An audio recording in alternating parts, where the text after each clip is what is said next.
සුබ දවසක් වේවා දරුවනේ. සමාගම් ඒකාබද්ධකරණය සම්බන්ධයෙන් අප විසින් සිදු කරන ලබන දෙවන වැඩසටහන ලෙසයි මේ අද අප ඉදිරිපත් කරන්නේ. මිට පෙර වැඩසටහනේදී අප ඔබ සමග සාකච්ඡා කළා සමාගම් ඒකාබද්ධකරණය කියන්නේ කුමක්ද සහ ඒකාබද්ධ මූල්‍ය තත්ත්ව ප්‍රකාශන සකස් කරන ආකාරය පිළිබඳව අපි අපගේ පළවෙනි වැඩසටහනෙන් අප ඔබ සමග සාකච්ඡා කළා. මේ වැඩසටහන තුළින් අප සාකච්ඡා කරන්න බලාපොරොත්තු වෙනවා ඒකාබද්ධ විස්තීර්ණ ආදායම් ප්‍රකාශන පිළිබඳව. ඔබගේ AT තුන්වන දෙවිය දරුවන්ගේ විභාගයේ උදෙසා ඒකාබද්ධ මූල්‍ය තත්ත්ව ප්‍රකාශය ඒකාබද්ධ විස්තීර්ණ ආදායම් ප්‍රකාශය යන දෙකෙන් එක් වර්ගයක් නැත්නම් ඒකාබද්ධ මූල්‍ය තත්ත්ව ප්‍රකාශනයක් හෝ ඒකාබද්ධ විස්තීර්ණ ආදායම් ප්‍රකාශනයක් ඔබගේ පේපර් එකේ ගණනක් විදිහට ඔබට ලැබෙන්න පුළුවන්. එහෙනම් මේ දෙකම ඔබට වඩා වැදගත් නිවැරදි ආකාරයෙන් පුරුදු පුහුණු වෙන්න නැත්නම් හොඳට ඉගෙන ගන්න. හොඳයි. එහෙනම් අපි බලමු මොකක්ද මේ ඒකාබද්ධ විස්තීර්ණ ආදායම් ප්‍රකාශය කියන්නේ. සරලව ගත්තොත් මේ පරිපාලකයේ විස්තීර්ණ ආදායම් ප්‍රකාශයයි පරිපාලිතයේ විස්තීර්ණ ආදායම් ප්‍රකාශය දෙකම එකතු කරලා එක විස්තීර්ණ ආදායම් ප්‍රකාශය සමූහයට අදාළ විස්තීර්ණ ආදායම් ප්‍රකාශනයක් ඉදිරිපත් කිරීමයි ඒකාබද්ධ විස්තීර්ණ ආදායම් ප්‍රකාශය කියන්නේ. මෙන්න මෙහෙම ගත්තොත් අපි හිතමු A කියලා සමාගම මේ A කියන සමාගම ස්වාධීනව යාපදන ගිණුම් කරන කට්ටලේ විස්තීර්ණ ආදායම් ප්‍රකාශනයක් සකස් කරනවා. ඒකම අපි හිතමු B කියලා සමාගම මේ B සරලව යාපදන ස්වාධීනව හදන ගිණුම් කරන කට්ටලේ විස්තීර්ණ ආදායම් ප්‍රකාශනයක් සකස් කරන්න ඕන. අපිට මතක ඇති අපි සමාගම ගිණුම් කරණය කරද්දී මේ කිසියම් සමාගමක ප්‍රසිද්ධ කිරීමේ ආකෘතිය යටතේ සකස් කරන ලබන මූල්‍ය ප්‍රකාශන පිළිබඳව අපි සාකච්ඡා කළා. එතකොට දරුවනේ අපි හිතමු මේ A විසින් B ගේ ශුද්ධවත්කමෙන් 150ට වඩා දැඩි ප්‍රමාණයක් 251ක් කියලා ගමු අත්පත් කර ගැනීමක් කළා. එතකොට අපිට පුළුවන් කියන්නේ A කියන්නේ පරිපාලකය B කියන්නේ පරිපාලිතය කියලා. දරුවනේ A විසින් B ගේ ශුද්ධවත්කමෙන් 151ක ප්‍රමාණයක් අත්පත් කරගත්තාම අපි මෙන්න මේ පරිපාලකය හා පරිපාලිත සම්බන්ධයට එකතු කරලා කියනවා මේ දෙක සමූහයක් කියන අපිට මතක ඇති පළවෙනි වැඩසටහනේ අපි මේ පිළිබඳව සාකච්ඡා කළා. තව සමූහයේ විස්තීර්ණ ආදායම් ප්‍රකාශනයට තමයි අපි කියන්නේ ඒකාබද්ධ විස්තීර්ණ ආදායම් ප්‍රකාශනය කියලා. මේ සමූහයේ උදෙසා සකස් කරන ලබන විස්තීර්ණ ආදායම් ප්‍රකාශනයට අපි කියන්නේ ඒකාබද්ධ විස්තීර්ණ ආදායම් ප්‍රකාශය කියලා. එතකොට මොකද්ද කරන්නේ මේ A විසින් සකස් කරලා තියෙන විස්තීර්ණ ආදායම් ප්‍රකාශය B විසින් සකස් කරලා තියෙන විස්තීර්ණ ආදායම් ප්‍රකාශයේ තියෙන තොරතුරු ටික ඔක්කොම එකට අරගෙන ඒකාබද්ධ විස්තීර්ණ ආදායම් ප්‍රකාශනය ඉදිරිපත් කරනවා. ඒක තමයි සරලව ගත්තොත් අපේ ඒකාබද්ධ විස්තීර්ණ ආදායම් ප්‍රකාශනය කියන්නේ. ඔබට මතක ඇති අපි පෙර වැඩසටහනේදී සාකච්ඡා කළාදී කියනවා මේ හැම අයිටමයක්ම පේජෙන් පේජ එකතු කිරීමේ පදනම කියලා. ඒ කියන්නේ වත්කම් නම් A ගේ වත්කම් ටිකයි D ගේ වත්කම් ටිකයි දෙකම එකතු කරලා සමූහයේ වත්කම් අපිට පෙන්නන්න කියලා. වගකීම් නම් A ගේ වගකීම් ටිකයි D ගේ වගකීම් ටිකයි දෙකම එකතු කරලා පෙන්නන්න පේජෙන් පේජ එකතු. මේකට ආවෙන්නේ ඒ සමයි. සරලව අපි කියන්නේ මේක කියනවා. ගැළපිලි කියනවා මට මතකයි අපි පටන් ගන්න එහෙම කතාවක් කිව්වට මූල තත්ත්ව ප්‍රකාශනයට සම්බන්ධයෙන් අපි ගැළපිලි ප්‍රමාණයක් කතා කරා. අන්තර් සමාගම් ගණන් ඉවත් කියන නැත්නම් අපි ණයගේ ණය ශේෂීවත් කිරීම සම්බන්ධයෙන් විනිමය බිල්පත් ශේෂයන් ඉවත් කිරීම සම්බන්ධ ඔය වගේ ගැළපිලි ප්‍රමාණයක් සාකච්ඡා කරා. ඒක දරුවනේ මේකත් කියනවා අර පේලියේ කියන්නේ A ගේ විකරුම් ටික B ගේ විකරුම් ටික එකතු කරලා සමූහයේ විකරුම් හදන්න. A ගේ විකරුම් පිළිවෙල B ගේ විකරුම් පිළිවෙල එකතු කරලා සමූහයේ නැත්නම් ඒකාබද්ධ විස්තීර්ණ ආදායම් ප්‍රකාශය විකරුම් පිළිවෙල හදන්න. හැබැයි ඔක සරලව කිව්වට ඔක ඇතුලේ මොනවද තියෙන්න පුළුවන්ද? ගැළපෙන්න තියෙන්න පුළුවන්. මෙන්න මේ ගැළපෙන්න ටික එක ගාන සකස් කරන විදිය අපි සාකච්ඡා කරගන්න ඕන. හරි. නිබන්ධනය බලන්න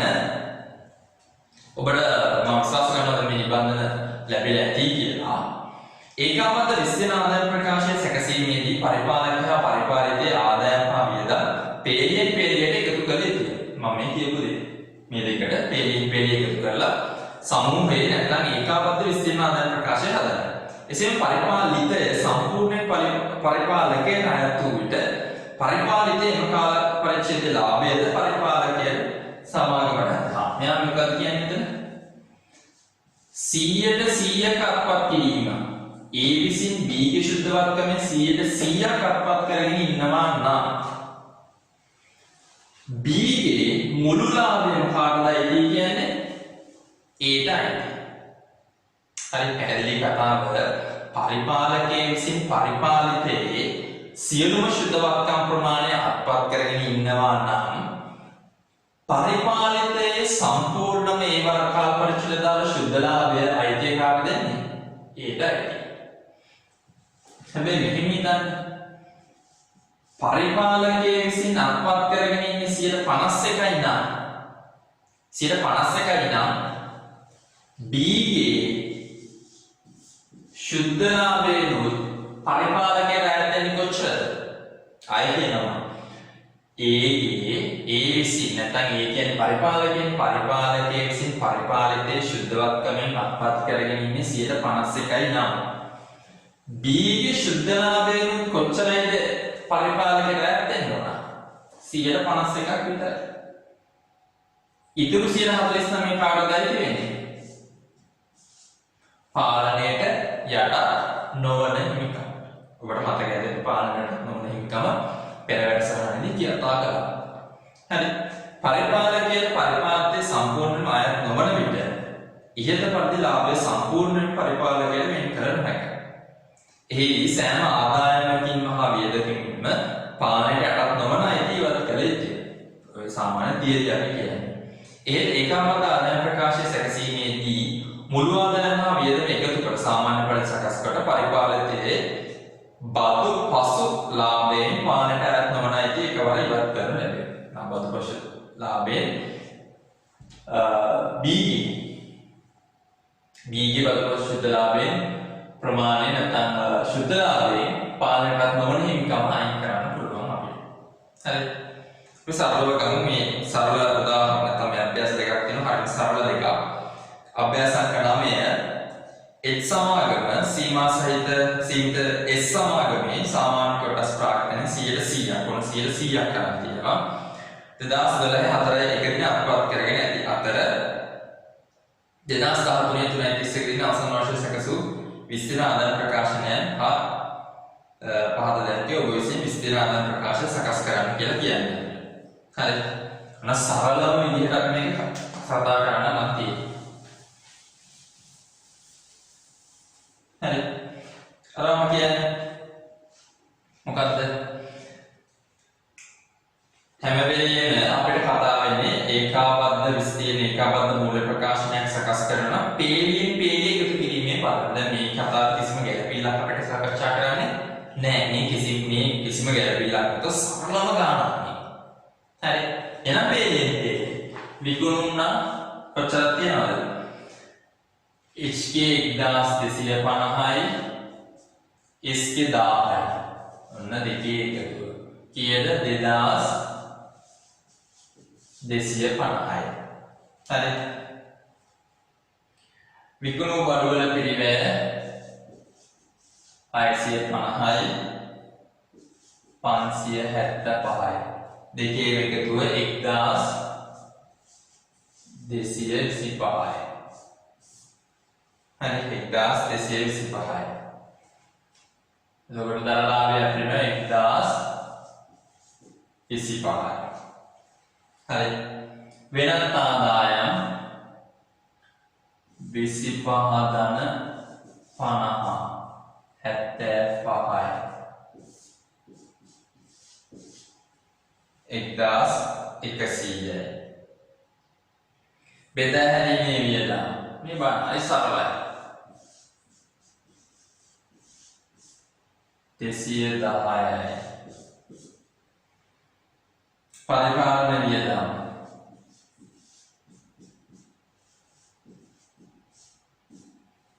පරිපාලන වියදම් 305යි. වෙනත් වියදම්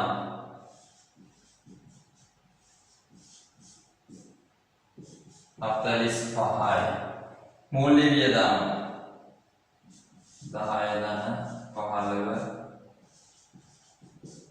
25යි. සියලුම වියදම් වල එකතු වෙනවා අපිට 585යි. හරි 585. එතකොට අපිට ශුද්ධ ලාභය බදු පෙර ශුද්ධ ලාභය වෙනවා 515යි. ආදායම් බද තියනවා දරුවනේ HK 85යි SK 80යි 165යි. බදු පසු ශුද්ධ ලාභය වෙනවා 350යි. දැන් මෙතන යටින් මේ සාමාන්‍යයෙන් අභ්‍යාසයක අපිට පෙන්නන්න නැති විදිහක් කියලා මේ කතාව තේරුම් ගැනීම නිසාම කාලච්ඡේදයේ ශුද්ධ ලාභයට යටින් ඊගේ ලාභ කියලා කියන්නේ රඳවාගත් ඉපයුම් වල ආරම්භක ශේෂය. හරි රඳවාගත් ඉපයුම් සංචිතයේ ආරම්භක ශේෂය. හරි ඔය එක 845ක් තියෙනවා. සාරඳවාගත් ලාභ තියෙනවා. මේ කතාව සාමාන්‍යයෙන් අපි කරන්න ඕන හිමිකම් වෙනස් වීමේ ප්‍රකාශය. හැබැයි මේ ඔයාලට තේරුම් ගන්නම අවශ්‍යතාවය මත මම කියන්න හදන්නේ. දැන් මෙතනදී දරුවනේ අපි කිසියම් දැන් මෙතන අර පාලනයට යට නොවන හිමිකම කියන එක මෙන්න මෙතනින් අපි අඩු කිරීමක් කරන්නේ නැහැ. ඇයි? H විසින් SK ශුද්ධවත්කමෙන් 100ට 100ක් අත්පත් කරගෙන ඉන්න හින්දා. හරිද? H විසින් SK 100ට 100ක් අත්පත් කරගෙන ඉන්න හින්දා මෙන්න මෙතන යටින් අඩු කරන්න යන්නේ නැහැ පාලනයට යට නොවන හිමිකම්. හරි. මේක නිකන් හරි කිව්වා නම් අපිට අපි තුමු 100ට 60යි කියලා 60ක් කිව්වා නම් පරිපාලකයට අය ප්‍රමාණය නම් 100ට 40යි. හරි පාලනයටත් නොවන හිමිකම 140 මෙන්න මෙතනින් අයින් කරන්න ඕන. හරිද? නොහොඳට උඩ දාගෙන ඊළඟ ගානින් අපි කතා කරමු. හරි මෙතෙන්ට එකතු වෙනවා ඊට පස්සේ ඊගේ ශේෂමක් කොහොමද මෙතනදී වෙන්නේ නැහැ නමුත් ඔයාලට තේරුම් ගන්න ඕන හින්දා ඊගේ ශේෂය කිව්වම දරුවනේ අපි ගන්නේ ඒකාබද්ධ රඳවාගත් ඉපෙන් වල ඊගේ ශේෂය. ඒතර ඒකාබද්ධ රඳවාගත් ඉපෙන් වල ඊගේ ශේෂය කියන්නේ සීමිත h වල ගාන. දින 845 විතරයි. දැන් මතක් වෙනවනේ පළවෙනි කොටස ගන්න තියෙන්නේ. ඇයි SK 225 ගන්න බෑ අපිට. ඒ තමයි අත්පත් කරගත්ත දවසේ තිබ්බ රඳවාගත් ඉපෙන් වල ශේෂය. ඒතර අත්පත් කරගත්ත දවසේ තිබ්බ රඳවාගත් ඉපෙන් වල ශේෂය අපි පාලන පිළිවෙලින්මට මාරු වෙනවා. ඒකින්ද 225 අපිට සලකෙලට ගන්න බෑ. එහෙනම් 845 ගත්ත අවසානයේ එන්න ඕන අපිට 1190. හරිද? ඔන්න කතාව හොඳට උඩට දාන්න ඕන. ඊටම පැහැදිලි වෙන විදිහට මේ කතා කරේ. හරි. මෙන්න අපි අභ්‍යාස අංක 10ටත් යනවා. h සමාගම 2004 එක දින සීමිත h සමාගමේ සාමාන්‍ය කොටස් ප්‍රාග්ධනයෙන් 175ක් අත්පත් කරගන්නවා. මෙන්න කියන කතාව 175ක් අත්පත් කරගත්තා නම් කොහොමද මේ කතාව කරන්නේ? හරි 2014 තුනේ දිස්සින් අවසන් වර්ෂ සඳහා සකසන ලද විස්තීර්ණ ආදාය ප්‍රකාශය අපිට හදන්න කියනවා. හරි අපි මේක හදමු. අපි මේ අභ්‍යාසයෙන් මේ තියෙන ෆෝමැට් එකම පුරව ගමු.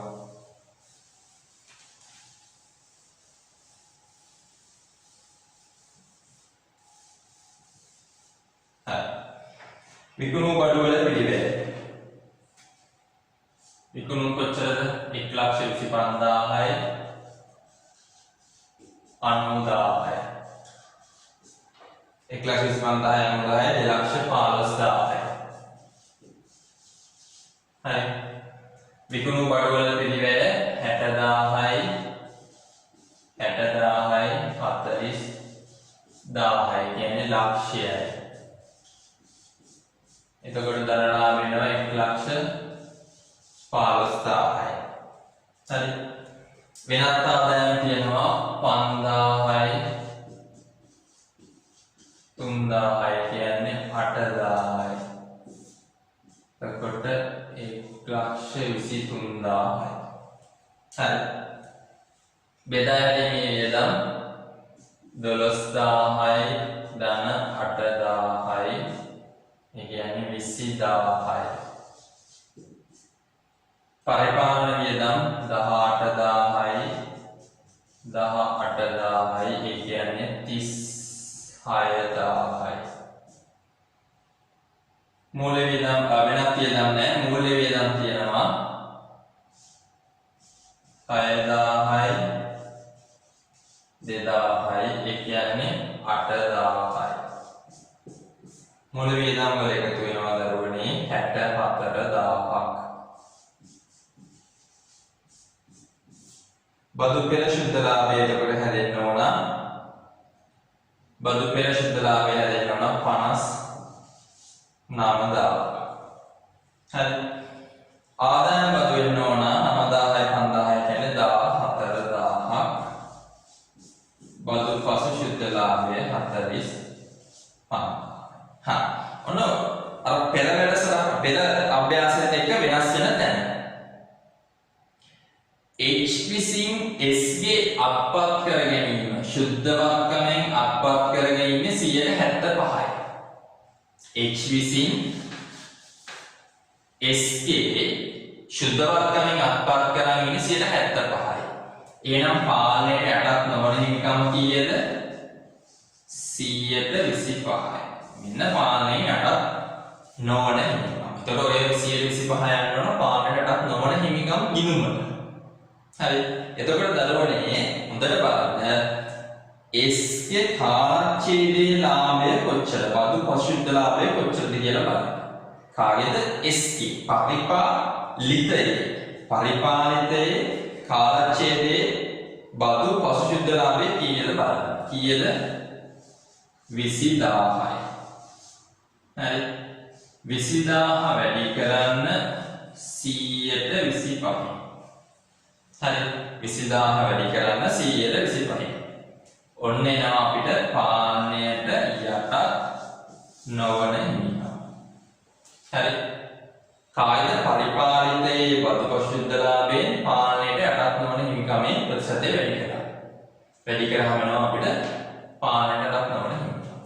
ඔන්න ඔය පාලනයට යටත් නොවන හිමිකම තමයි මෙන්න මෙතනින් අඩු වෙන්න ඕන. එතකොට එනවා අපිට 40,000යි අර පෙර විදිහටම එකතු වෙන්න ඕන H ගේ 75,000යි එකතු වුණාම 1,05,000. මෙන්න මේක තමයි ඔයාලට මට කියලා දෙන්න ඕනකම තියෙන්නේ. හරි. කාවද මෙන්න මෙතනින් අඩු වෙන ප්‍රමාණය. ඒ අඩු වෙන ප්‍රමාණය හෙව්වේ කොහොමද? S ගේ නැත්නම් පරිපාලිතයේ බදු පසු වලින් තමයි අපි ගත්තේ. හරි. පරිපාලිතයේ බදු පශුද්ධ ලාභයෙන් තමයි වැඩි කරගත්තේ. හරි. මොනෝක සරලව තියෙන අපිට හදාන්න තියෙන ගානක කතාවක් ඔය කරේ. පළවෙනි තියෙන විස්තීර්ණ ඒකවල විස්තීර්ණ ආදායම් ප්‍රකාශ සැකසීමේදී සලකා බැලිය යුතු ගැළපීම්. එක අන්තර් සමාගම් වෙනදාම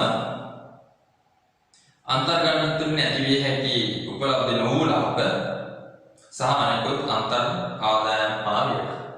අපි මේ කතාව පළවෙනි ගැළපෙළි දෙක මූලතත්ත්ව ප්‍රකාශ සකස් කරද්දී කතා කරා අන්තර් සමාගම් වෙනදාම හරහා ඇතිවෙච්ච ණයගේ තිබුණ හිමියන්ට මොකද කරන්නේ?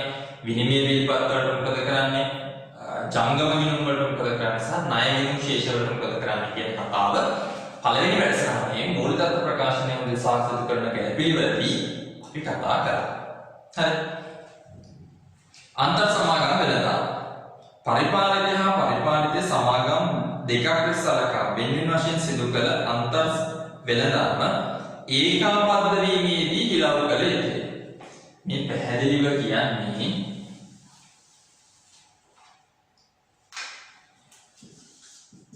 AB දෙන්න මේ පරිපාලකය මෙයා පරිපාලිතය. හරි. පරිපාලකය හා පරිපාලිතය ස්වාධීනව ඉති.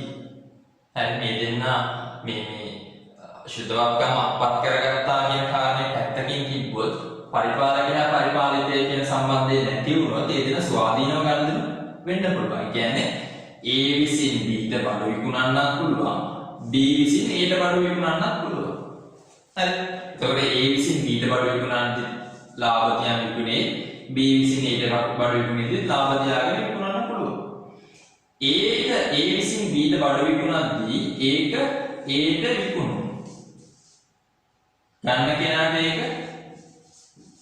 කියන්නේ පැත්තට එතකොට මෙතනදී කියන්නේ සමාගම් ඒකාබද්ධකරණයේදී නැත්නම් ඒකාබද්ධ විස්තීර්ණ ආදායම් ප්‍රකාශන සකස් කරද්දී මෙන්න මෙහෙම අන්තර් සමාගම් වෙනදා වෙලා තියෙනවා නම් ඒව මොනා කරන්නද? හිලව් කරන්න. පරිපාලකයේ විසින් පරිපාලිතයට භාණ්ඩ විකිණීම හෝ ගැනුම් තියෙනවා නම් හෝ පරිපාලිතයේ විසින් පරිපාලකයට විකුණුම් හෝ ගැනුම් තියෙනවා නම් ඒ සියල්ලම මොනවා කරන්නද? හිලව් කරන්න. සරලව ගත්තොත් පරිපාලකයා පරිපාලිතය අතර අන්තර් සමාගම් වෙනදාමක් වෙලා තියෙනවා නම් ඒ සියලුම ශේෂ හිලව් කරන්න. ගැනුම් විකුණුම් හිලව් කරලා දාන්න කියලා කියනවා. එනම් ඒකාබද්ධ ආදායම් ප්‍රකාශයේදී ගැනුම් විකුණුම් වටිනාකම එකිනෙකට හිලව් කළ යුතුයි. හරි. එසේම ලාභ සහිතව විකුණා ඇති විට හායින් කොටසක් ඉතිරිව ගැනුම් කරවන්ගේ අවසාන තුක ඇතුළත පැවති දුප්පත් දිනු ලාභ ප්‍රමාණය ගන්න කොට ඒ සඳහා වෙන් කළ යුතුයි. ඔබට මතක ඇති දුප්පත් දිනු ලාභ සඳහා වෙන් කරද්දී අපි මුල් තත්ත්ව ප්‍රකාශන දෙක කතා කරා. මේක අභ්‍යාසත් එක්ක සාකච්ඡා කරමු. අපි මේක කොහොමද අයින් කරගන්නේ කියලා. අනිකුත් සියලුම අන්තර් ආදායම් හා වේදම් එකිනෙකට හිලව් කළ යුතුයි. හරි. මේ කතාව කරනකොට අනිත් සිදුවෙන සියලුම අන්තර් ආදායම් හා වේදම් කියන ඒවා හිලව් වෙන්න ඕන. ඒ සඳහා උදාහරණ ලෙස ණයමත පොලි ආදායම් හා වේදම් කළමනාකරණ සේවා සැපයීම මේ විලා පරිපාලකයා හා පරිපාලිතය අතර සිදුවෙන්න පුළුවන් අන්තර් ආදායම් හා වේදම් වෙන්න පුළුවන් තැන්. වත්කම් ප්‍රයෝජන ගැනීම මත ඇතිවන අය කිරීම අන්තර් සමාගම් ලාභාංශ සහ ණය කර පොලි. හරි. ඔය සියල්ලම හිලව් වෙන්න ඕන. අපි ළඟට යන්න ඕන දැන් විස්තීර්ණ ආදාය ප්‍රකාශන සම්බන්ධයෙන් ගැළපෙලි එක්ක තියෙන අභ්‍යාසයකට යන්න. ඊට කලින් මම කැමති ඔයාලට කියලා දෙන්න තව පුංචි කොටසක්. ඒ තමයි මම ඔබත් සමග සාකච්ඡා කරද්දී ප්‍රථම වැඩසටහනේදී සාකච්ඡා කරද්දී මම කිව්වා පාලනයට යට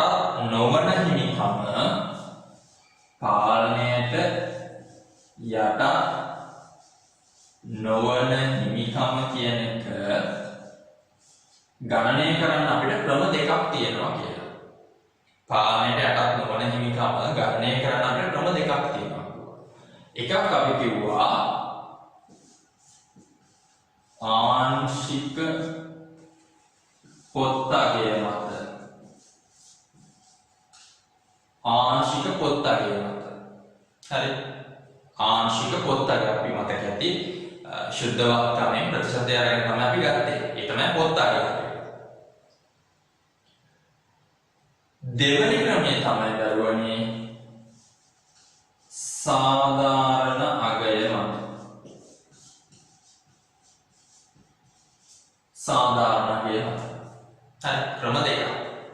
එතකොට සාධාරණ අගය අපි මූලික ප්‍රකාශන සකස් කරද්දී අපි ගණන් හැදුවේ ඔබට මතකයි පාලන පිළිවෙලීමට පාලනයට යටත් නොවන හිමිකම කියලා අපි හරකලේ. හරි. මේ කියද්දි මතක් වෙනව ටක් කරලා. පාලන පිළිවෙලීමට පාලනයට යටත් නොවන හිමිකම කියලා අපි හරකලේ මෙන්න මේ ආංශික පොත්තගේ මත හොයාගත්ත පාලනයටපත් නොවන හිමිකම. හරි.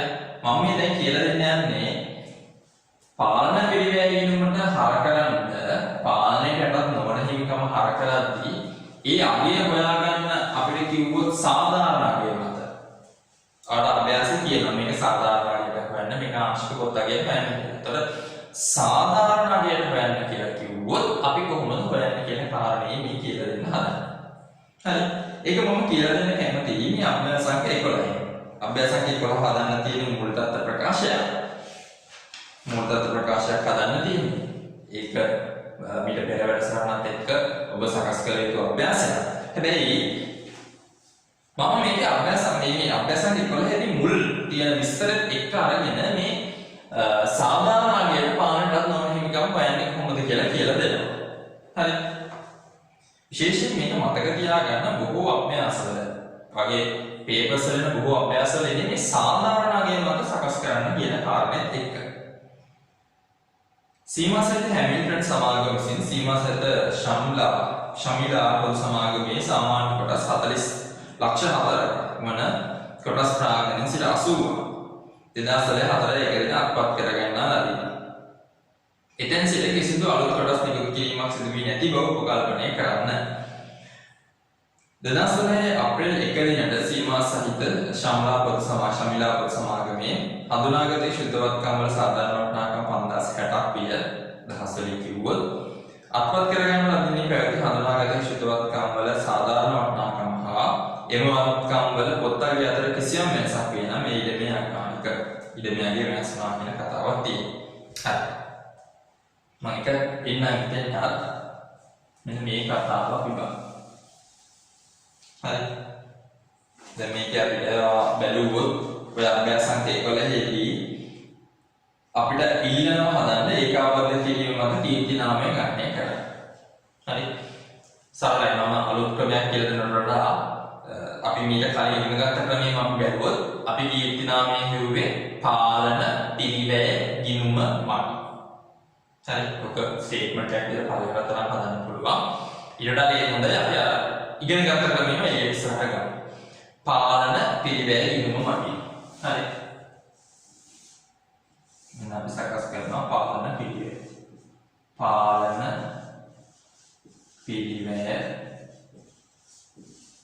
ඔබට මතක් වෙනවා පාලන පිළිවෙල ගිණුමේ මේ පැත්තේ තිබ්බේ ආයෝජනය කාගේ ආයෝජනයේද පරිපාලකගේ ආයෝජනය. මේ කතාව විදිහට ගත්තොත් හැමිල්ටන්ගේ ආයෝජනය. ඊට යමින් තිබ්බා පාලනයට යට නොවන හිමිකම. අනිත් පැත්තේ තිබ්බා පරිපාලිතයේ මුළු ශුද්ධවත්කම. අත්පත් කර ගන්නා විදිහට ඒගොල්ලෝ අපිට හදලා තියෙන ශුද්ධවත්කම. හරි. එතකොට දරුවනේ අපි ඉස්සලා හැමිල්ටන්ගේ ආයෝජනය බලමු. හැමිල්ටන්ගේ ආයෝජනය ඇති හැමිල්ටන්ගේ මූල තත්ත්ව ප්‍රකාශය. හැමිල්ටන්ගේ මූල තත්ත්ව ප්‍රකාශය හැමිල්ටන්ගේ ආයෝජනයේ තියෙනවා. කොච්චරද සීමාස්ත ශමිලා පොදු සමාගමේ ආයෝජනය 4500. 4500. අපිට ඕන පාලනයට යටත් නොවන හිමිකම හොයන්න. හරි. දැන් පාලනයට යටත් නොවන හිමිකම සම්බන්ධයෙන් අපි ඉස්සෙල්ලා කතා කරපු අර මේ පැරග්‍රාෆ් එකේ පළවෙනි කොටසේ මුකුත් කතාවක් තිබ්බේ නැහැ. මෙන්න දෙවෙනි කතාවේදී කියනවා. සීමාසිත ශමිලා පොදු සමාගමේ කොටසක වෙළඳපොළ වටිනාකම රුපියල් 12කි. පාලනයට නොවන හිමිකම. පාලනයට නොවන හිමිකම අගය කිරීමේදී සීමාසහිත හැමිල්ටන් පොදු සමාගම අනුගමනය කරන්නේ සාධාරණ වටිනාකම් ක්‍රමය. ආයා ගානේ පැහැදිලිව කියනවා පාලනයට යටත් නොවන හිමිකම කැල්කියුලේට් කරන්නේ ගණනය කරන්නේ සාධාරණ අගය මත. එහෙම කිව්වහම අපි අභ්‍යාස හදන්න සාධාරණ අගය මතමයි.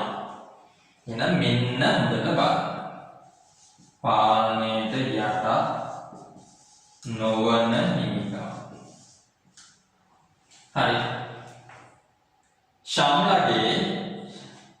ශමිලාගේ සාමාන්‍ය කොටස් ප්‍රාගණය කීයද? ලක්ෂ 4යි. කොච්චරක් අත්පත් කරගත්තද? 80ක් හැමිල්ටන් අත්පත් කරගන්නවා. පරිපාලක 80 නම් පාලනයට අටත් නොවන හිමිකම කීයද? පරිපාලක 80ක් අත්පත් කරගත්තා නම් පාලනයට අටත් නොවන හිමිකම 20යි.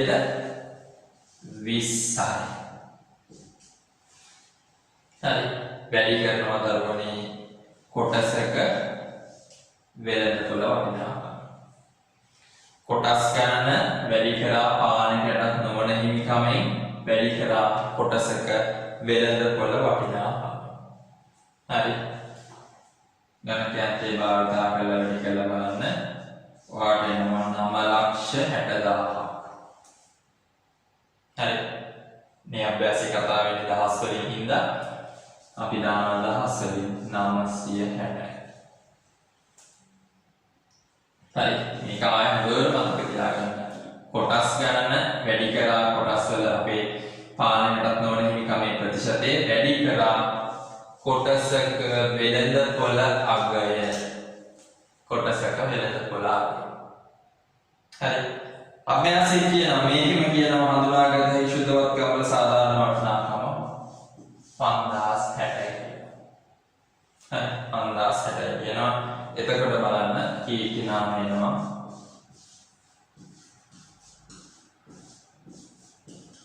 400යි කීර්ති නාම 400යි කීර්ති නාම. හරි හොඳට බලන්න ඔබ මේ කොටස ආයසද හොඳට බලන්න. හරි ඒක මෙතන මේ කුංචි කතාවක් කියලාම අභ්‍යාසයක් අපි සකස් කරමු. විස්තීර්ණාදාය ප්‍රකාශනයේ අත්පත් කරගත් ලද දිනේදී පැවති හඳුනාගත හැකි ශුද්ධවත්කම් වල සාධාරණ වටිනාකම කියන්නේ කියන අත්පත් කරගත් දවසට අපි කියන සාධාරණ ගෙවි තියෙන ශුද්ධවත්කම් වල වටිනාකම 5060. එම වත්කම් වල පොත්ගේ අතර කිසියම් වෙනසක් වේ නම් මේ ඉඩමේ වෙනස් වීම හේතු කොටගෙන ඇතිව. ඇත්තට මෙදාට තිබ්බ ගාන නිකම් බලමුද? සීමාස්ත ශම්ලා පොත් සමාගමේ සාමාන්‍ය කොටස් ප්‍රාග්ධනය තියෙනවා. ශම්ලා පොත් සමාගමේ සාමාන්‍ය කොටස් ප්‍රාග්ධනය අපිට කියනවා 4000යි. හරි. සාමාන්‍ය කොටස් තියෙනවා 4000යි. පළවෙනි ගැටලුවේ කියනවා අත්පත් කරගන්න දවසට හදවාගත් තිපෙම් 1000යි. ඒ කියන්නේ හරි පැහැදිලි ඔයාට අත්පත් කරගත්ත දවසේ පොත්වල පෙන්නන ශුද්ධාගය පොත්වල පෙන්නන ශුද්ධවත්කම් වලය 5000යි. හැබැයි සාධාරණ අගයට කියන්නේ 5060. ඔය දෙක අතර වෙනස 60ක් තියෙනවා. ඔය 60 මොකක් කියලා කියන්නේ? ඉඩමේ අගය වෙනස් වීම. ඉඩමේ අගය වෙනස් වීම කියන්නේ ඔයාලට මතක නම් පළවෙනි ප්‍රශ්න නැවත බලන්න අපි කියනවා අත්පත් කර ගැනීමේ ක්‍රියාවලිය වෙනුවෙන්ම පරිපාලිතයේ වත්කම් හා වගකීම් ප්‍රත්‍යාගනනය කරන්න පුළුවන්. එහෙනම් අත්පත් කර ගැනීමේ ක්‍රියාවලිය නිසා ඉඩම ප්‍රත්‍යාගනනය කරලා ඉඩම කොච්චරකින් වැඩි කරලා 60කින් වැඩි. හරි ඔන්න ඔය කතාව හොඳට උඩට දාගන්න. ඒක එතකොට වෙන්නේ මොකද්ද? ශම්ලගේ දේපල පිළියෙත උපකරණවලගේ කොච්චරකින් වැඩි කරන්න ඕනද? 60කින් වැඩි වෙන්න ඕන. මොන ක්‍රියාවලියටද? ඒකාබද්ධ මූල්‍ය තත්ත්ව ප්‍රකාශය. හරි. එහෙනම් ඔබ විසින් පළවෙනි වැඩසටහන හොඳට නරඹලා ඔය 11 වෙනි ගාන සකස් කර යුතුයි. හරි. ඒකේ මම මේ පාලනයටත් නොවන හිමිකම් සාධාරණ අගයට හදන විදිහේ මේ කියලා දුන්නේ. හරි. එහෙනම් අපි යනවා අභ්‍යාසංක 12ට. යනවා අභ්‍යාසංක 12ට කොහොමද සකස් කරන්නේ කියලා. හරි. අපිට පුළුවන් මේ මේකෙම ගන්න.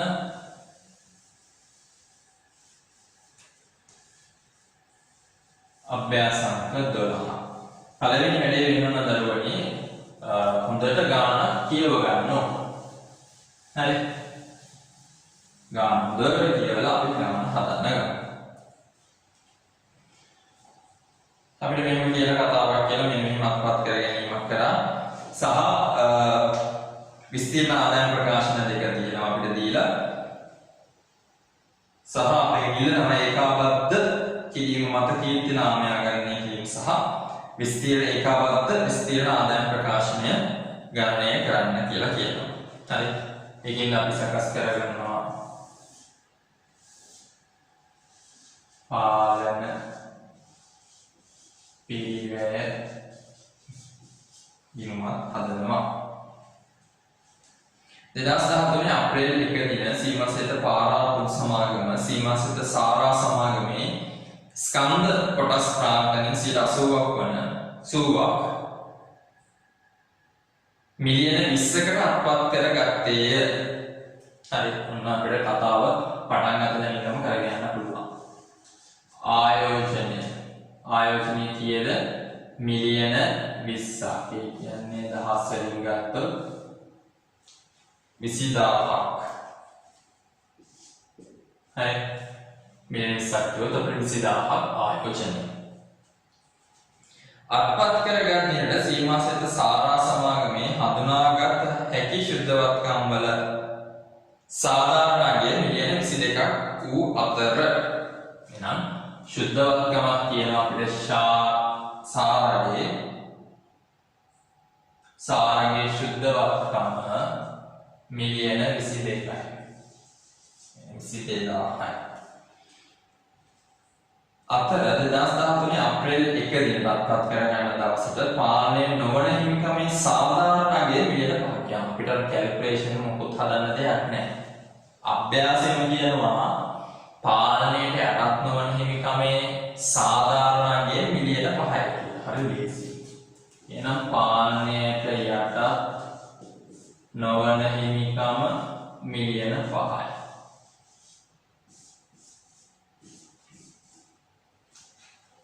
අත්පත් කරගත් දිනට හඳුනාගත හැකි ශුද්ධවත්කම් වල සාධාරණ අගය ඒ පොත් අගයට සමාන බව උපකල්පනය කරන්න.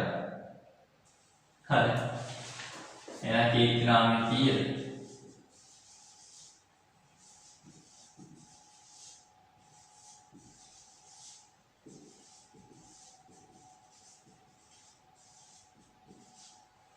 තුන්දාහයි. කීර්ති නාමය 3000යි. හරි. මෙන්න අපි අපේ ඊළඟ කොටසට විස්තීර්ණ ආදායම් ප්‍රකාශන සකස් කිරීම. ඔන්න ගැළපෙලිත් එක්ක දැන් තියෙන්නේ ගාන. විස්තීර්ණ ආදායම් ප්‍රකාශන දෙක දීලා තියෙනවා අපිට පාරගේ පරිපාලකයේ පරිපාලිතයේ. හරි. මෙන්න කියලා මෙහෙම. පළවෙනි ගැළපෙල්ල වර්ෂය තුල සීමාසිත සාරා සමාගම පරිපාලිතය ඉන්වොයිස්ගේ මිලියන 3.2ක් වූ භාණ්ඩ සීමාසිත පාරා සමාගමට විකුණන ලදී. ඒ 25ක් සීමාසිත පාරාපත් සමාගමේ හරි. පළවෙනි කොටස ගන්නකො. සාරා සමාගම විසින් පාරා සමාගමට මිලියන 3.2ක් 3201ක භාණ්ඩ විකුණන. මතක් කරගන්න ගැළපෙල්ල විස්තීර්ණ ආදායම් ප්‍රකාශන හදනවා නම් ඒකාබද්ධ විස්තීර්ණ ආදායම් ප්‍රකාශන හදද්දී අන්තර් සමාගම් වෙනදාම හරහා ඇති වෙච්ච ගැනුම් විකුණුම් දෙකම උනා කරන්න ඕනද?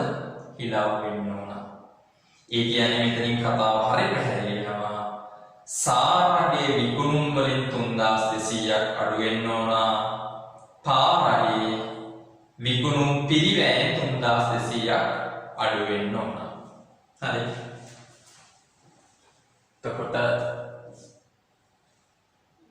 පාරගේ මේ වෙනකොට කියනවා 68400යි සාරගේ කියන 34200යි මෙතනින් අඩු වෙනවා මේ එකතුවෙන් 3200ක් විකුණුම් පිරිවැය කියනවා 42300යි 20300 මේ ගණන් පහ 20300 කියන්නේ පාරගේ සාරගේ විකුණුම් පිරිවැය එතනින් අඩු වෙන්න ඕන 3200. අන්තර් සමාගම් වෙනදා ආරාධි වෙච්ච ගැනුම් විකුණුම් අයින් වෙනවා. එතකොට සාරගේ විකුණුම් වලින් අඩු කරලා පාරගේ විකුණු පිළිවෙලින් අඩු වෙනවා. විකුණන දාතර ඒ 125ක සීමා සහිත පාරාපොත් සමාගමේ 2014 මේ 31 වෙනිදා ඇතුළත් වෙලා තිබුණා. මේ 3200න් 125 දැන් ඉතිරි වෙලා තියෙනවාලු. මේකෙන් 125ක් කියන්නේ 800ක් ඉතිරි වෙලා තියෙනවා. කාගේ අගතොගේද පාරගේ අගතොගේ. කාගේ අගතොගේද පාරගේ අගතොගේ ඇතුලේ තියෙනවාලු. සීමාසහිත සාරා සමාගම සීමාසහිත පාරාපොත් සමාගමකට භාණ්ඩ විකුණන්නේ පිරිවැඩ 125ක ලාභාන්තිකයක් සහිතව. හරි පිරිවැඩ 125ක ලාභාන්තිකයක් සහිතව විකුණනවා. ක්ලියර් කරගන්න කතාව අපිට පළවෙනි වැඩසටහනේත් අපි සාකච්ඡා කරා ඔය උපලබ්ධ නොවු ලාභ සම්බන්ධයෙන්. හරි.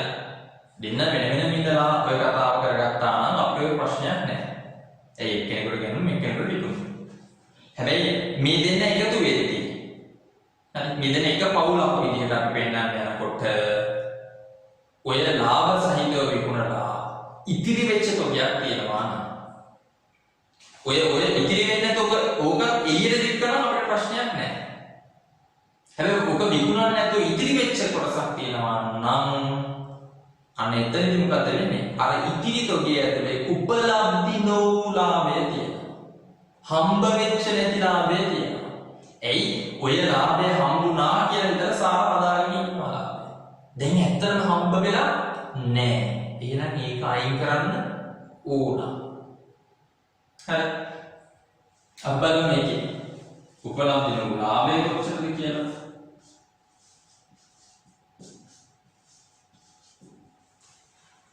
අපිට ලාභය යනවා 160. හරි. දැන් මහරාට කතා වෙනවා මුදල මතක් කරගන්න. තොගේ තියෙන කාගාවද පරිපාලක ගාව. ලාභයේ තියෙන කාගාවද පරිපාලිත ගාව. පරිපාලිත ගාව ලාභයේ තියෙනවා නම් මොකද කරන්න ඕන? අර අපේ ප්‍රතිශතය අනුව දෙකට බෙදුවා. එක කොටසක් යනවා ඒකාබද්ධ රඳවාගත් පෙම් වලට, එක කොටසක් යනවා පාලනයට යටත් නොවන හිමිකමට. හරි. දැන් මෙන්න 160. දැන් ඔන්න පරිපාලිතයේ පැත්තෙන් කතාව කිව්වා. පරිපාලකයේ පැත්තෙන් ආවම කොහෙන්ද අඩු වෙන්න ඕන? අගතොගේ. අගතොගේ. හරි. අගතොගේන් අඩු වෙන්න ඕන. හරි. එතකොට පරිපාලකයේ අගතොගේ 160ක් අඩු වෙන්න ඕන.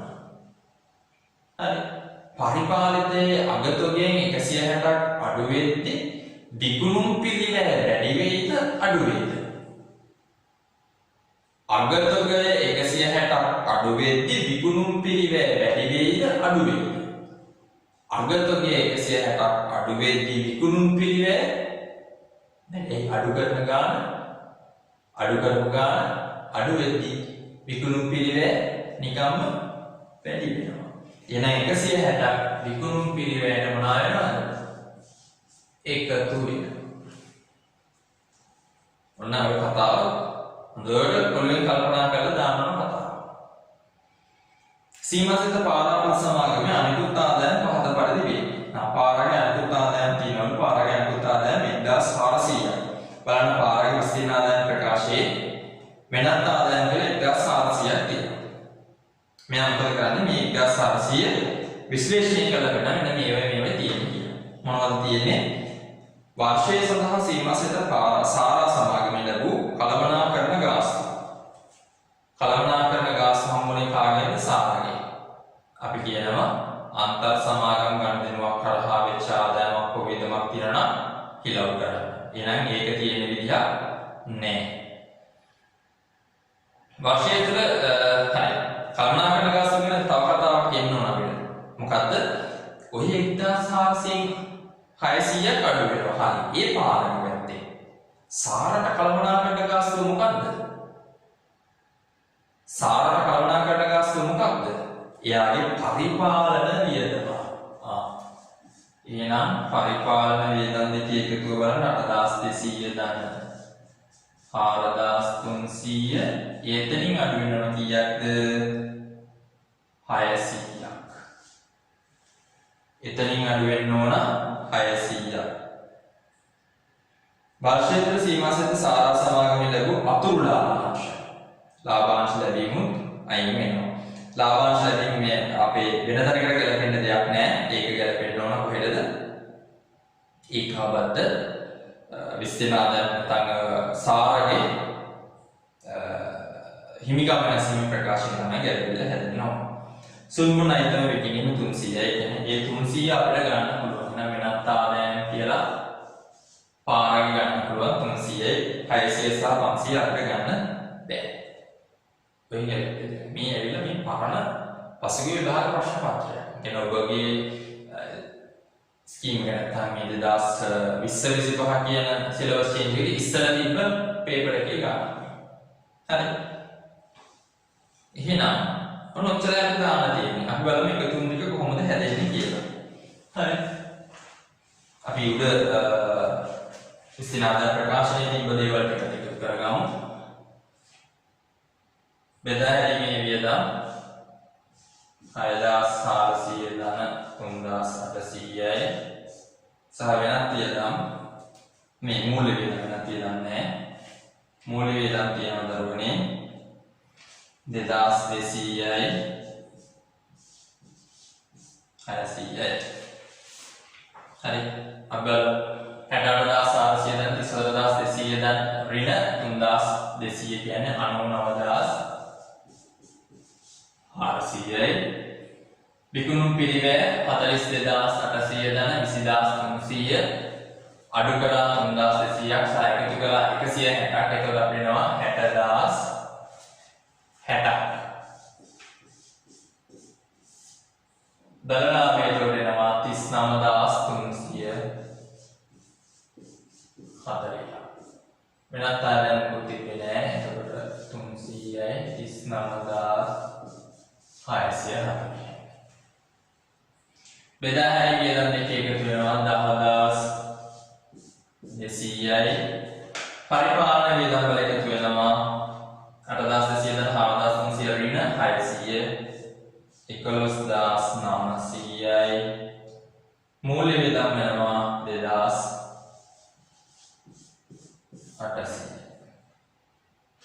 සියලු වියදම් වල එකතුව 24900යි. බදු පෙර ශුද්ධ ලාභය 14707යි. ආදායම වල තියෙන 2240යි 1020යි එකතුව 3260යි. බදු පස් ශුද්ධ ලාභය 11400. හරි. උච්චරය අපිට අතම අභ්‍යාසය හදන්න තියෙන කොටස. මම මෙතනත් මේ කොටස හදන්න ඕනේ නැහැ. මම මේ ඔබට දැනගැනීම පිණිස හදලා පෙන්නන්න හදන්නේ. පාලනයට යටත් නොවන හිමිකම අපිට අඩු කරන්න ඕන.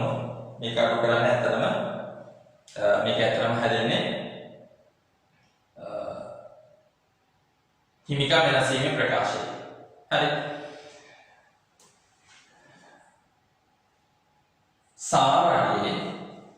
සාරගේ බදු පසු ශුද්ධ ලාභය කොච්චරද කියලා බලන්න. කාගේද? සාරගේ කියන්නේ පරිපාලිතය. හරි. පැහැදිලිව ගන්න පරිපාලිතය. පරිපාලිතයේ බදු පසු ශුද්ධ ලාභය කීයද? 4180. හරි. 4180 වැඩි කරා පාලනයට යට නොවන හිමිකම. වැඩි කරා පාලනයට යට නොවන හිමිකම 100ට 20. එතකොට එනවා 836. හරි. පරිපාලිතයේ බදුපසුද්ධ ලාභය ගත්ත වැඩි කරා පාලනයට යට නොවන. ඒක තමයි මෙන්න අඩු කරලා මෙන්න. හරි. එහෙනම් මොන අපි ගැළපෙල්ලක් එක්ක තියෙන අභ්‍යාසයක් සකස් කළේ. හරි. ගැළපෙල්ලක් සහිතව තියෙන අභ්‍යාසයක් තමයි ඔය සකස් කරගත්තේ අපි. අපි ඔය එකම යමු. ඊළඟ අභ්‍යාසයත් උතනම මොහොම සකස් කරගන්න. ඔව් 13 වෙනි අභ්‍යාසයත් අපිට තියෙන්නේ විස්තීර්ණ ආදායම් ප්‍රකාශය. උඩ තියෙන තියරි කොටස් ටික ඔබ ලියන්න. B කොටස සීමාසහිත A පොදු සමාගම විසින් 2012 අප්‍රේල් 1 දින B පොදු සමාගමේ සාමාන්‍ය කොටස් ප්‍රාග්ධන 75ක් අත්පත් කරගත්තා. පරිපාලකට හිමි කොටස 75යි පරිපාලකයටත් නොවන හිමිකමට එනවා 25යි. එහෙම කියලා අපිට විස්තීර්ණ ආදායම් ප්‍රකාශ දෙකක් තියෙනවා සහ හඳවාගත් ඉපයුමේ උද්ෘතයක් තියෙනවා සහ කැලපිලි ප්‍රමාණයක් තියෙනවා. හරි. අපි බලමු.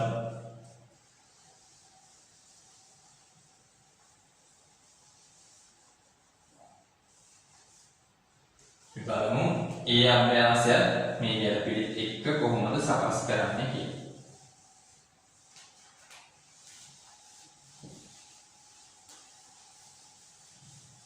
හරි.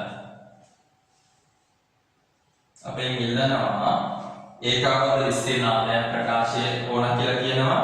ඒකම පාලනයට යටත් නොවන හිමිකම ඕනද? පාලන පිළිවෙලීම නෙවෙයි ඉල්ලන්නේ. පාලනයට යටත් නොවන හිමිකම. පාලනයට යටත් නොවන හිමිකම. හරි.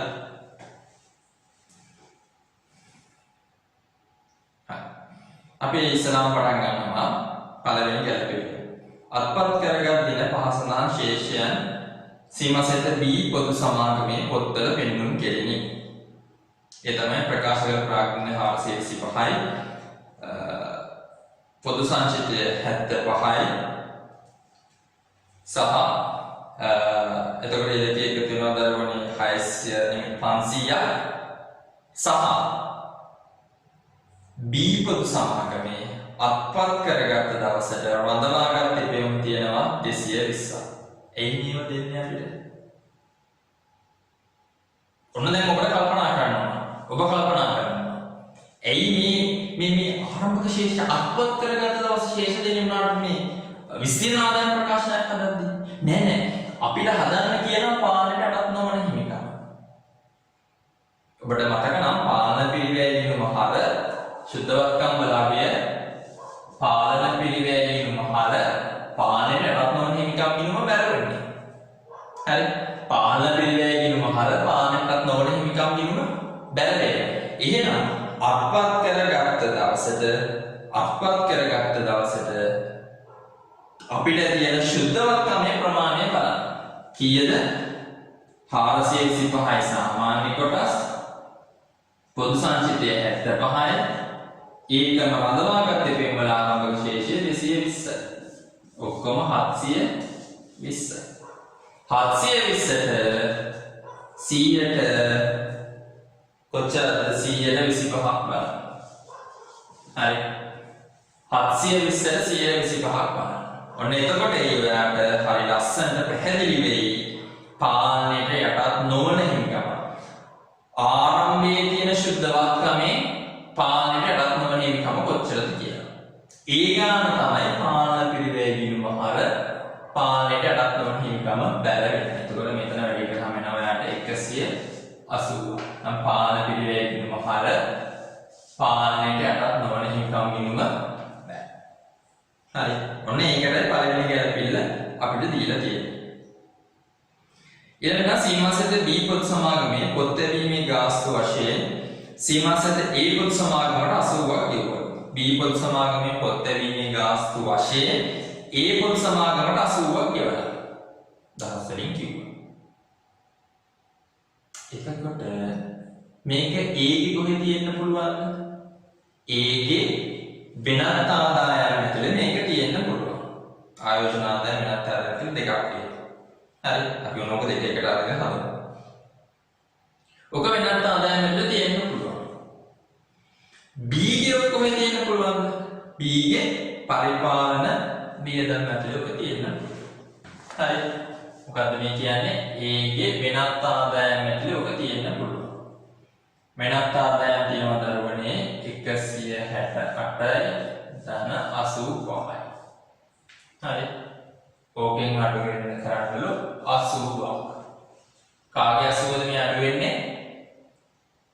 ඒ පොදු සමාගමේ වෙනත් ආදායමෙන් 80ක් අඩු වෙනවා. ඒකම B පොදු සමාගමෙන් 80 ගෙවන්නේ. හරි. B පොදු සමාගමෙන් තමයි 80 ගෙවන්නේ. එතකොට B පොදු සමාගමේ කොහෙද තියෙන්නේ? පරිපාලන වේදම් ඇතුලේ. එතකොට ඒක එයාගේ B ගේ පරිපාලන වේදම් වලින් අඩු වෙන්න ඕන. පරිපාලන වේදම් තියනවා දෙන්නගේ 5870යි 970ක් B ගේ ඔන්නෝතනින් අඩු වෙනවා 80. හරි. මේ හරි පැහැදිලි මේ ඔක්කොම ලියලා කරන්න. හරි. ඊළඟට කියනවා තුන්වෙනි ගැළපෙල්ල සීමා සහිත B පොදු සමාගම වර්ෂය තුළදී 4,50,000කට ඉන්වොයිස් කරන ලද භාණ්ඩ සීමා සහිත A පොදු සමාගමට විකුණුවා. B විසින් Aට වික්කලු 4,50,000ක් නැත්නම් දහස් වලින් කිව්වොත් 450ක භාණ්ඩ. දැන් මොකද අපේ ගැළපෙල්ල? අන්තර් සමාගම් වෙනදාම හරහා ගැනුම් විකුණුම් තිබුණොත් ඒවා හිලව් කරා. හරි. එහෙනම් මොකද වෙන්න ඕන? විකුණුම් දෙන්නේ කොහොමද? 66000යි 19000යි. ඕකෙන් 450 කාගේ 450 අඩු වෙන්න ඕන. B පොදු සමාගමෙන් 450ක් අඩු වෙන්න ඕන. B ට ඒක විකුණුම් වෙද්දී A ට ඒක විකුණුම් පිළිවැය වුණා. එහෙනම් 49500යි ධන 15200යි A ගේ විකුණුම් පිළිවැයෙන් අඩු වෙන විදිහට අපි 450ක් අඩු කරන්න ඕන. හරි. එහෙනම් සරල මතක තියාගන්න ගැනුම් විකුණුම් හිලව් වෙන්න ඕන. විකුණුම් අතර A 120ක් වටිනා භාණ්ඩ සීමා සහිත A පොදු සමාගමේ අවසාන තොගය තුළ ඇතුළත්ව තිබිනි. සීමා සහිත B පොදු සමාගම A පොදු සමාගමට භාණ්ඩ ඉන්වෙස්ට් කරන්නේ පිරිවෙන් මත 120ක ලාභාන්තිකයක් සහිතව. 120ක් ඉතුරු වුණාලු 120ක් ඉතුරු වුණාලු A ගේ අවසාන තොගය 120ක් ඉතුරු වුණාලු ඒකම B A ට බර විකුණන්නේ 120ක ලාභතියක්. එහෙනම් ඉතුරු වෙච්ච උපලබ්ධ නෝලාභය කීයද? උපලබ්ධ නෝලාභය කීයද? 20යි. මොකක්ද වෙන්න ඕන? A ගේ අගතොගයෙන් 20 අඩු වෙන්න ඕන.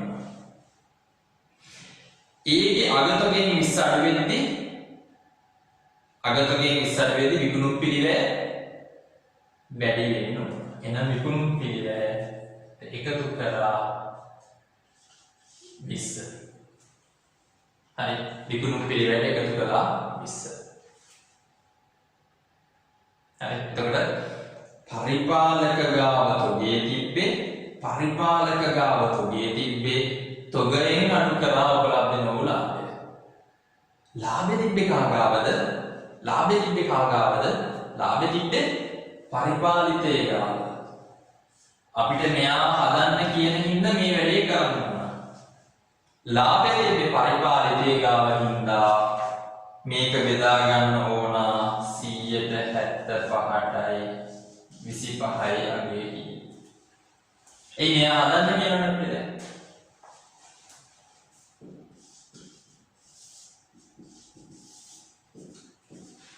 මොකද වෙන්නේ කියලා බලන්න. මෙයා යනවා ඒකාබද්ධ රඳවාගත යුතු මිනිම හර පානයට යට නොවන හිමිකම් මිනිම හර.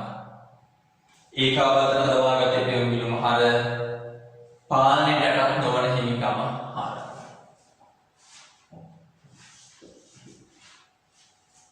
හරි. ඔන්න කතාව වලට ඔබට දාන්න මෙයා හදන්න කියන හින්දා අපි මෙයාව බෙදාගත්තා. දැන් ওই කතාව මේ කතාව මම පළවෙනි වැඩසටහනේදී කියනවා මූලික தত্ত্ব ප්‍රකාශ පද්ධතිය අපිට ඔක වැදගත්. ඒක අපි බලනවා තොගේ තියෙන කාගාවද ලාභ තියෙන කාගාවද. දැන් තොගේ තිබි පරිපාලක ගාව පරිපාලකයේ තොගෙන් අඩු කරා ලාභයේ තිබි පරිපාලිතයේ ගාව පරිපාලිතයේ ගාව ලාභ දෙන්න දෙකට බෙදාගත්තා. පරිපාලකයාට කොටසේ ගාවත් දනදවාගත්ත තෙම් වලින් අඩු කරා පරිපාලකයටත් නොවන හිමිකම පාලනයටත් නොවන හිමිකම වෙනකොට අත් කරා. 2012 ඔක්තෝබර් 1 දින සීමාසෙද ඒකුත් සමාගම ධාරණාගේ මිලියන 1.2ක් වූ යම්ශයක් මිලියන 1.25කට සීමා සහිත බීපොත් සමාගමට විකුණන්න ලදී. සරලම කතාව ලාභ තියාගෙන විකුණන්න බෑ. හරි. 1200ක් වටින වත්කම කවුකාරද වික්කේ A විසින් 1200ක් වටිනාකම තියෙන එක B ට විකුණන්නේ 1250. කොහොමද සරලම කතාවෙන් කියන්නේ A විසින් ධාරණගේ මිලියන කැල්සියම් 1200ක් වෙච්ච යන්ත්‍රයක් B ට විකුණලා මිලියන කැල්සියම් 2.5 කියන 1250කට විකුණනවා. සරලම කතාව ලාභ දියම් විකුණන්න බෑ ඒකාබද්ධ විස්තීර්ණ ආදායම් ප්‍රකාශය. මෙතන ලාභය කීයද? 50. ලාභය 50. දැන් මේ ලාභය තියෙන කාගාවද? පරිපාලකයාගාව. වත්කම තියෙන කාගාවද? පරිපාලිතේ ගාව. එහෙනම් අපි ඉස්සෙල්ලාම ලාභය වත් කරමු. මේ ලාභය ඇති පරිපාලකගේ වෙනත් ආදායම් ඇතුළේ. එහෙනම් අපි වෙනත් ආදායම් වලින් 50යි. හරි. වත්කම තියෙන කාගාවද? පරිපාලිතේ ගාව. එහෙනම් අපිට මූල තත්ත්ව ප්‍රකාශන දාන්න නැහැ. පරිපාලිතේ දේවල හේතු උපකරණින් ඔය 50 අයින් කරගන්න ඕන. හරි. සමාගම් දෙකම පිළිවෙල මත සරල මාර්ගික පදනම මත 120 බැගින් ෂෙයා කරනවා. දැන් විස්තීර්ණ ඒකාබද්ධ විස්තීර්ණ ආදායම් ප්‍රකාශනයේදී හොඳට ගන්න පුළුවන්. ඒකාබද්ධ විස්තීර්ණ ආදායම් ප්‍රකාශනයේදී මේ වත්කම් ෂෙයා කරන්න ඕන 1200. ඒ අපි කියන්නේ ලාභ තියන් විකුණන්න බෑ. හැබැයි එන ස්වාධීනව වෙන වෙනම හිටියොත් D මේක ෂෙයා කරන්න කීයද? 1250. ඇයි යාගේ ගණන් මිල 1250. ඒතර ස්වාධීනව B හදන ගිණුම් ඇතුලේ මේක ෂෙයා කරලා තියෙන්නේ 1250ට. හැබැයි ඒකාබද්ධයේදී ඔක ෂෙයා වෙන්න ඕන 1200ට. එහෙනම් දැන් වැඩියෙන් ෂෙයා කර අදිශයක් තියෙනවා. මෙන්න මේ 50ට අදාළව අදිශයක් අපිට දැන් තියෙනවා. හරි 50ට අදාළව අදිශයක් තියෙනවා 120. මේක විකුණන්නේ ඔක්තෝබර් එකේ කියන්නේ මාස 6ක අදිශයක් තියෙනවා. හරි හොඳට ගන්න B ස්වාධීනවෙදී B ගේ පොත්වල 1250ට තමයි ෂෙයා කරන්නේ. හැබැයි ඒකාබද්ධකරණයේදී ඕක 1250 නෙමෙයි ෂෙයා වෙන්නේ 1200ට. 1250ට ෂෙයා කරලා හදපු ලාභය අපි රිවර්ස් කරගන්නවා. හරි ඒතර අදිශයක් තියෙනවා. අදිශය ගණනය කරන්න කීයද කියලා? අදිශය එනවා 5ක්. අදිශය 5ක් එනවා. හරි මොකක්ද අපි අදිශය ආවොත් කරන්න ඕනේ? මේ අදිශය තියෙන කාගාවද? අදිශය තියෙන කාගාවද? පරිපාලිතය ගාව. අදිශය තියෙන පරිපාලිතය ගාව. කොහොමද අදිශය මේව කරන්නේ?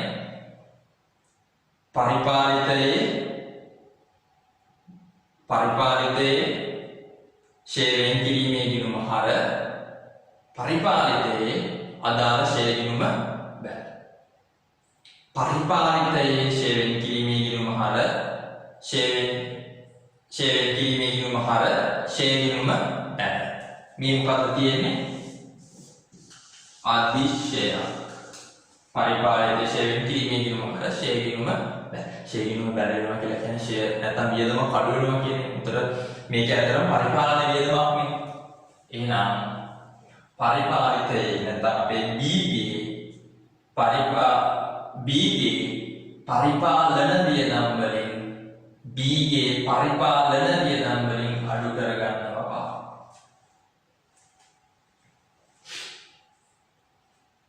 B ගේ පරිපාලන වියදම් වලින් අඩු කර ගන්නවා. හරිද? දැන් කෙනෙකුට හිතන්න පුළුවන් ෂෙයාරින්ගම බැරණ එකද? බැරණ ඇයි මෙතන පහක් අඩු? ඔව් වියදම් අඩුවීමක් නේ. ෂෙයාරින්ගම බැරණ කියන්නේ වියදම් අඩුවීමක්.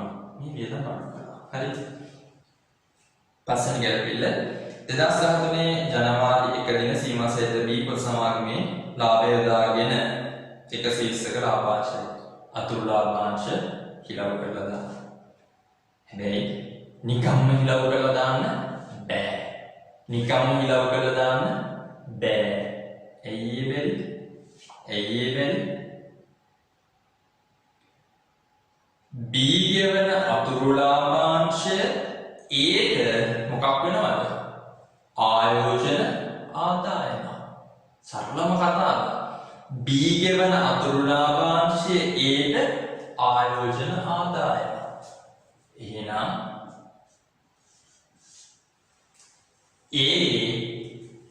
ආයෝජන ආදායමෙන් අඩු වෙන්න ඕන 120.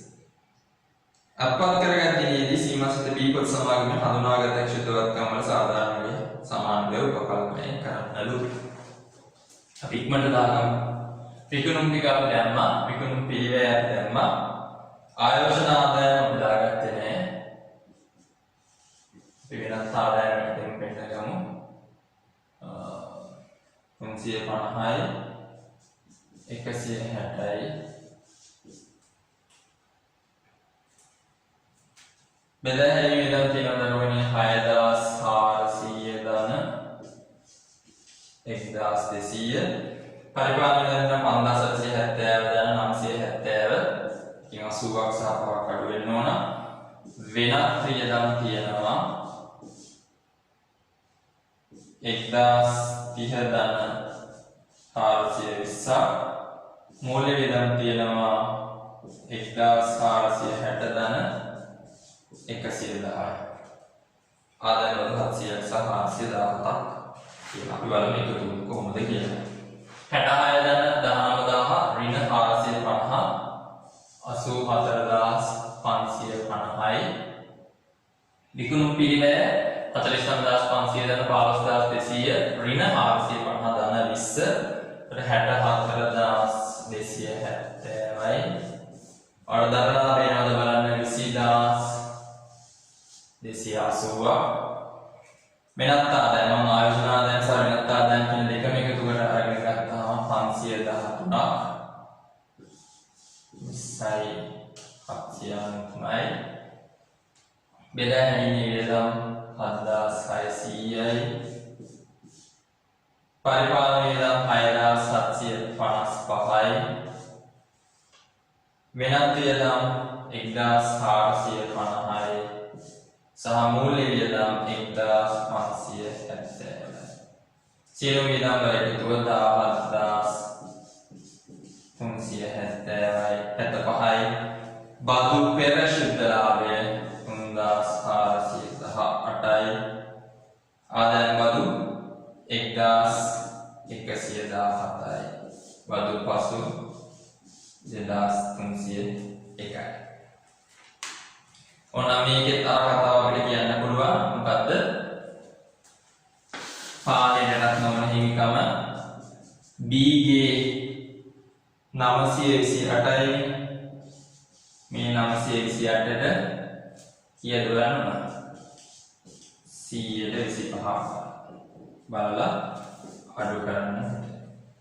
ඒකට අඩු කරපු ගාන ඕන නම් ඊටවද්ද හිමිකම නැසීමේ ප්‍රකාශයෙන් දැම්මත් අමක් නැහැ. නැත්තම් හිමිකම නැසීමේ ප්‍රකාශයේදී අපි අඩු කරලා පෙන්නුවා ප්‍රශ්නයක් නැත. හොඳයි. දරුවනේ කොණන් අපි මීළඟ සරණක වහා සාකච්ඡා කරා ඒකාබද්ධ විස්තීර්ණ ආදායම් ප්‍රකාශයක් සකස් කරන්නේ කොහොමද කියලා. පළවෙනි සරණක සාකච්ඡා කරා ඒකාබද්ධකරණය කියන්නේ මොකක්ද? සහ ඒකාබද්ධ මූල්‍ය තත්ත්ව ප්‍රකාශ සම්බන්ධයෙන් මේ දෙවෙනි සරණක වහා සාකච්ඡා කරා ඒකාබද්ධ විස්තීර්ණ ආදායම් ප්‍රකාශන සකස් කරන විදිහ.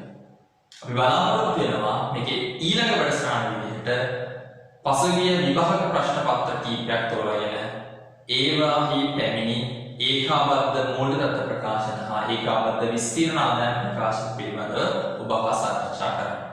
එසේනම් මේ හැම අභ්‍යාසයක්ම ඔබ සකස් කරන්න. මේ නිබන්ධනයේ තියෙන සියලුම අභ්‍යාස දැන් ඔබට සකස් කරන්න පුළුවන්.